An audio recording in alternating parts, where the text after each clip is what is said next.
ನಮಸ್ತೆ, welcome to taste centre. ಭಾನುವಾರ ಬೆಳಗ್ಗೆ ಟಿಫನ್ಗೆ ನಾನು ಅಕ್ಕಿ ತರಿ ಮತ್ತು ಸೋರೆಕಾಯಿ ಬೆಳೆಸಿ ನಾನು ಇಡ್ಲಿ ಮಾಡ್ಕೊತಾ ಇದ್ದೀನಿ. ತುಂಬ ಚೆನ್ನಾಗಿರುತ್ತೆ, ಇದಂತೂ ತುಂಬ ಟೇಸ್ಟಿಯಾಗಿರುತ್ತೆ. ಸೋರೆಕಾಯಿನ ಮೇಲೆ ಚಿಪ್ಪೆ ಎಲ್ಲ ತೆಗೆದುಬಿಟ್ಟು ಒಂದು ಅರ್ಧ ಸೋರೆಕಾಯಿ ತುರ್ಜಿಟ್ಕೊಂಡಿದ್ದೀನಿ ಚೆನ್ನಾಗಿ. ಇದಕ್ಕೆ ಅಕ್ಕಿ ತರಿ ವಿಜಯ್ ಗೋಲ್ಡ್ ಅವ್ರದ್ದು ಅಕ್ಕಿ ತರಿ ತೊಗೊಂಡೆ. ನಾನು 2 ಗ್ಲಾಸಷ್ಟು ನಾನು ನೆನೆಸಿ ಇಟ್ಕೊಂಡಿದ್ದೀನಿ. ಒಂದು 20 ನಿಮಿಷ ಆದರೂ ಚೆನ್ನಾಗಿ ನೆನಿಬೇಕಿದು, ಆವಾಗೆ ಸಾಫ್ಟಾಗಿರುತ್ತೆ.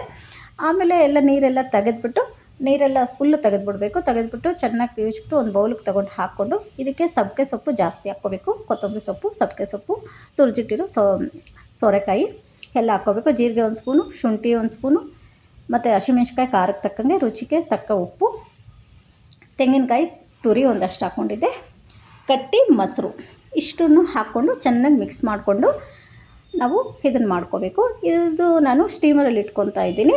ಇಡ್ಲಿ ಪಾತ್ರೆಯಲ್ಲಿ ಇಟ್ಕೊಂಡು ಮಾಡ್ಕೋಬೋದು. ನಾನು ಸ್ಟೀಮರ್ ಇತ್ತು, ಸ್ಟೀಮರ್ ಯೂಸ್ ಮಾಡಿ ಇಟ್ಕೊತಾ ಇದ್ದೀನಿ.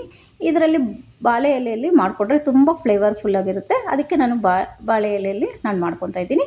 ಬಾಳೆ ಎಲೆ ಒಂದು ಸ್ವಲ್ಪ ಎಲ್ಲ ಕಟ್ ಮಾಡ್ಕೊಂಬಿಟ್ಟು ಇದಕ್ಕೆ ಒಂದು 2 ಸ್ಪೂನಷ್ಟು ಚೆನ್ನಾಗಿ ಹಾಕಿಬಿಟ್ಟು ಈ ಥರ ಫೋಲ್ಡ್ ಮಾಡಿಬಿಟ್ಟು ಸ್ಟೀಮರಲ್ಲಿ ಇಡಬೇಕು. ಸ್ಟೀಮರಲ್ಲಿ ಇಟ್ಕೊಂಡು ಒಂದು 10 ನಿಮಿಷ ನಾವು ಸ್ಟೀಮ್ ಮಾಡಿ ತೆಗೆದಿಟ್ಕೊಂಡ್ರೆ ಸಾಫ್ಟಿಯಾದ ಸೋರೆಕಾಯಿ ಅಕ್ಕಿ ತರಿ ಇಡ್ಲಿ ರೆಡಿ ಆಗುತ್ತೆ. ತುಂಬ ಸಾಫ್ಟಾಗಿ ತುಂಬ ಚೆನ್ನಾಗಿ ಬಂದಿತ್ತು.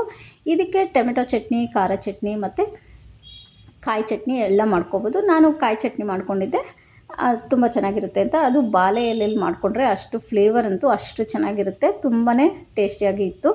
ನೀವು ಒಂದು ಸಲ ಟ್ರೈ ಮಾಡಿ ನೋಡಿ. ತೆಗೆದು ನೋಡಿದೆ, ಅಷ್ಟು ಸಾಫ್ಟಾಗಿ ತುಂಬ ಚೆನ್ನಾಗಿತ್ತು. ಸರಿ, ತೆಗೆದುಬಿಟ್ಟು ಕಾಯಿ ಚಟ್ನಿ ರೆಡಿ ಮಾಡ್ಕೊಂಡಿದ್ದೆ. ಮನೆಯಲ್ಲಿ ಎಲ್ರಿಗೂ ಕೊಟ್ಟೆ, ತುಂಬ ಚೆನ್ನಾಗಿದೆ, ಸಾಫ್ಟಾಗಿ ಬಂದಿದೆ, ತುಂಬ ಟೇಸ್ಟಿಯಾಗಿದೆ ಅಂತ ಹೇಳಿದ್ರು. ಅಷ್ಟು ಚೆನ್ನಾಗಿತ್ತು, ನಾನು ತಿಂದು ನೋಡಿದೆ. Thank you friends. ಇದಾಗಿತ್ತು ಭಾನುವಾರದ ವ್ಲಾಗ್. Thank you friends. ಇದೆ ನೆಕ್ಸ್ಟ್ ವ್ಲಾಗ್.